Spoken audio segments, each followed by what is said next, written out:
একটা মেয়ের বিয়ের পর সবচেয়ে বড় চাওয়া হলো তার একটা সুন্দর সুখের সংসার, যেখানে সে নিঃস্বাধীনভাবে চলতে পারবে, থাকবে না কোনো বাধা, থাকবে না কোনো বারণ। বাড়ির প্রতিটা কোণায় কোণায় থাকবে তার স্বাধীনতা, যেখানে চলবে শুধুই তার ইচ্ছা মতন চলার ক্ষমতা। তো হ্যালো এভরিওয়ান, কেমন আছেন? আশা করি খুব ভালো আছেন।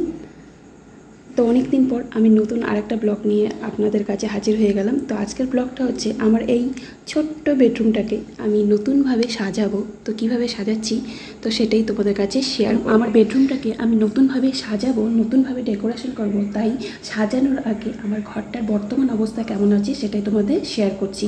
তো বর্তমান আমার ঘরটা এরকম দেখতে লাগছে। তো সাজানোর পর আমি নিজেই বলছি আমার ঘরটাকে আমি নিজেই চিনতে পারছিলাম না, এতটাই সুন্দর লাগছিল আমার ঘরটাকে। তো দেখো, প্রথমে আমি আমার ঘরের চুলগুলো ঝেড়ে নিচ্ছি। তো কিছুদিন আগেই আমার ঘরটাকে আমি কালার করেছি, আর কালারটা কিন্তু আমি নিজের হাতেই করেছি। যেহেতু নতুন কালার করেছি তো সেরকম আমার ঘরে সেরকম ঝুল বা ময়লা সেরকম কিছুই হয়নি। তো যেটুকুই ময়লা পড়েছে তো সেটাই পরিষ্কার করে নিচ্ছি, যেহেতু নতুনভাবে সাজাবো। তো সেজন্য সব কিছু নতুনত্ব করে মুছে ঝুল টুল ঝেড়ে সাজানোটাই বেশ ভালো লাগবে, তাই না? এতে মনটাও ভালো থাকবে।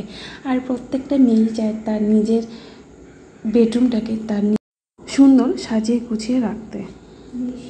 মার্কেটে গিয়েছিলাম ঘর সাজানোর কিছু জিনিস আনতে, যেহেতু আজকে ঘরটাকে নতুন করে সাজাবো সেজন্যই কিছু জিনিস কিনে নিয়েছি।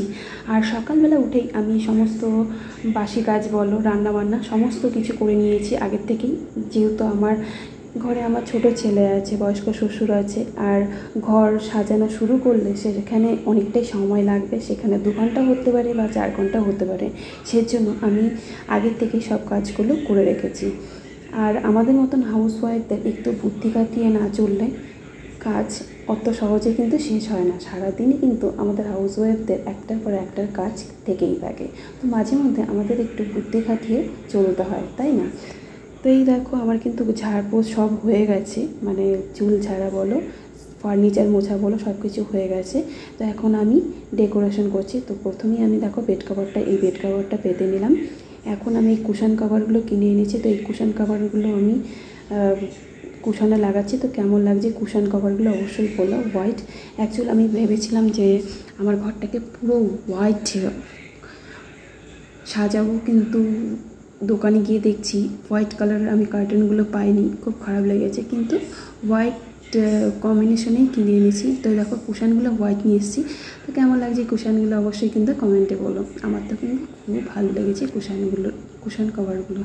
তো এরপর দেখো এই পর্দাগুলো কিনে এনেছি। অ্যাকচুয়ালি বললাম না আমি হোয়াইট কালারের পর্দা কিনতে গেছিলাম তো পাইনি।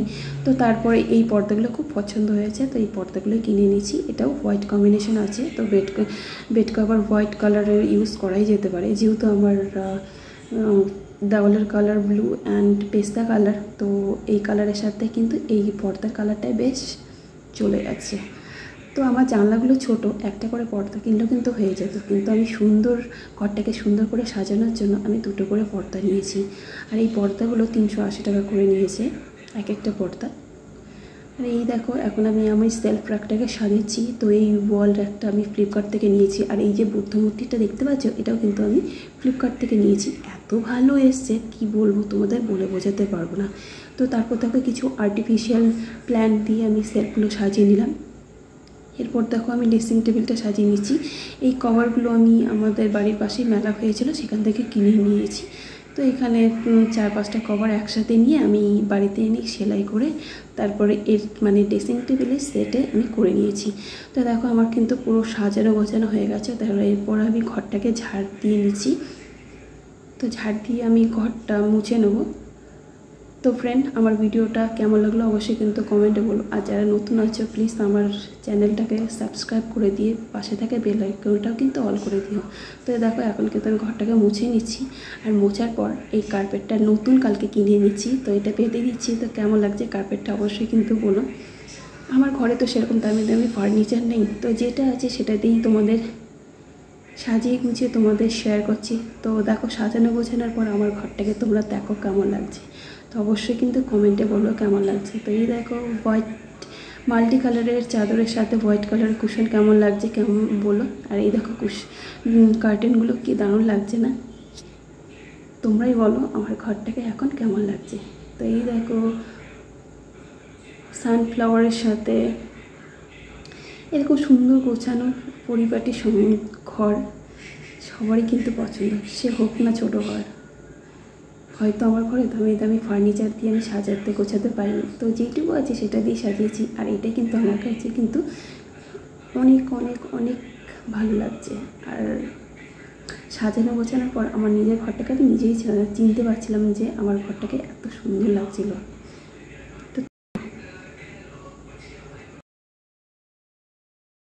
শোপিস এগুলো দিয়ে সাজিয়েছি। আর এই হচ্ছে আমার ফুল বেডরুম। তো কেমন লাগছে অবশ্যই কিন্তু কমেন্টে বলো। আর আমি অনেক দিন পর আজকে আমি আমার ইউটিউব চ্যানেলে এই ভিডিওটা শেয়ার করছি, আশা করি অনেক অনেক সবার ভালোবাসা পাবো। আর এই দেখো, এইগুলো কিন্তু হচ্ছে রূপোর গণেশ মূর্তি। তো এইগুলো কিন্তু আমার হাজব্যান্ড অফিস থেকে পেয়েছে। আমার হাজব্যান্ড যেহেতু গোল্ড লাইনে কাজ করে, তো ও সেখান থেকে ওকে প্রত্যেক বছরে ওকে গিফট হিসাবে এগুলো দেওয়া হয়।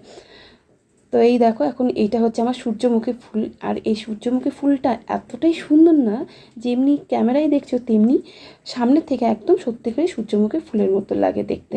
আর এই হচ্ছে একটা ল্যাম্প। এই ল্যাম্পটা আমার দেওর আমাকে গিফট করেছিল আমার জন্মদিনে।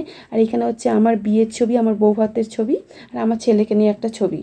তো এই হচ্ছে একটা। আর এই ল্যাম্পটা একটা জাদু হচ্ছে, এটি হাত দিয়ে টাচ করে এটা জ্বালানো হয়।